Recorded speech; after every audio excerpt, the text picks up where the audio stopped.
Баршаңызға қайырлы күн достар. Бүгін сіздермен осындай өте дәмді, үлбіреп тұрған жұмсақ, іші де сырты да толықтай піскен өте дәмді шелпектің жасау жолымен бөлісетін боламын. Видеоны соңына дейін қарап, лайк басып, комментарий қалдырып, менің YouTube каналыма тіркеліп алуды ұмытпаңыз. Ол үшін ең бірінші қамыр илейтін ыдысымызға жылы суымыз бен жылы сүтімізді қосып, және де шай қасық қантымызды салып толықтай араластырып, үстінен аштыққа саламыз. Достар, аштығымызды салып дайындап алдық. Енді осының үстінен осылай жауып, шамамен 5-10 минутқа қойып қоямыз. Достар, 10 минут уақытымыз өтті. Аштығымыз көтерілді. Енді осының үстіне алдын ала ертіп алған сары майымызды және де сұйық майымызды осылай құйып араластырамыз. Және де үстінен бір шымшым тұз салып, осылай толықтай араластырамыз. Достар, енді осы сұйықтығымыз дайын болды. Осының үстінен құрғақ ұн салып, қамырымызды жұмсақ етіп илейміз. Достар, осылай қолымызбен біріктіріп, жұмсақ етіп қамыр илейміз. Және де осы илеп алған қамырымызды шамамен 5 минутқа тындыруға қойып қоямыз. Сосын ең қандырып, қайтадан бір илеп барып, қамырымызды ашытуға қоямыз.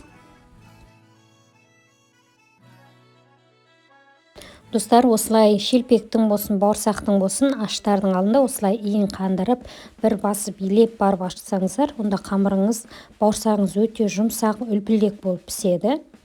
Достар, осылай 5 минуттай шамамен ең қандырып, қайтадан бір басып жіберіп, шамамен 1 сағатқа жылы жерге ашытуға қоямыз. Достар, қамырымыз өте әдемі, қанып, түрі де әдемі болып тұр. Қазір бауырсақ болып, шелпек болып піскен кезде одан да әдемі болып піседі. Достар, біздің қамырымыз ашыды, көтеріліп, өте әдемі болып ашыған. Құрғағын сеуіп жіберіп, осылай қолымызбен жинақтап аламыз.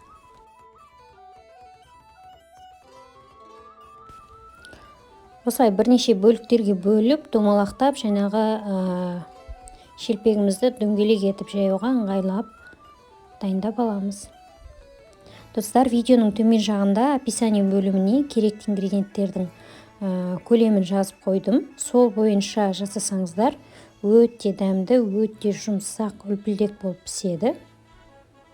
Достар, осылай қолымызбен домалақтап дайындап аламыз. Достар, қамырымызды осылай дөңгелектеп дайындап алдық. Енді бұны шамамен 2-ақ минутқа қойып қойсаңыздар, өзі көтеріліп, жаңағы жұмсарып тұрады. Енді оны жазуға көшеміз. Оқтаудың көмегімен немесе қолымызбен осылай басып жұқартсаңыздар болады. Өте қатты жұқа болып кетудің қажеті жоқ, кішкене қалыңдау болса болды.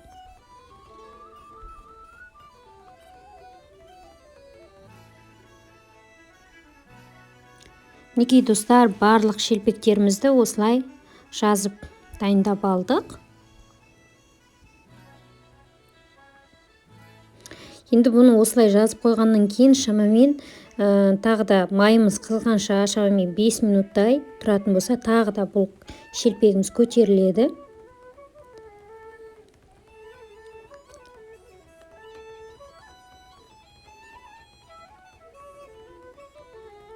Осылай, достар, барлығының көлемін бірдей етіп, шелпектерімізді дайындап алдық. Енді бұның көлемін жаңағы іші жел толып алмас үшін, ауа толып алмас үшін, осылай бетін пышақтың көмегімен кесеміз. Достар, енді шелпегімізді қуыруға көшеміз. Майымыз алдын ала осылай қыздырып қоямыз. Бастапқыда майымыз қатты қызып тұру керек. Осылай шелпегімізді салғаннан кейін майын сәл қызуын сәл төмен түсіріп, осылай екі жағын кезек-кезек аудара отырып, сарғайғанша қуырып аламыз. Достар, екі жағы да бірдей сарғайып пісті. Осылай майымыздан майын сорғыта отыра шелпегімізді майдан сүзіп аламыз. Мінекей достар, шелпегіміз осындай өте әдемі болып біркелкі болып пісті. Осы рецепт арқылы жасап көріңіздер. Мінекей достар, көріп отырғандарыңыздай іші үлбіреп жұмсақ болып піскен.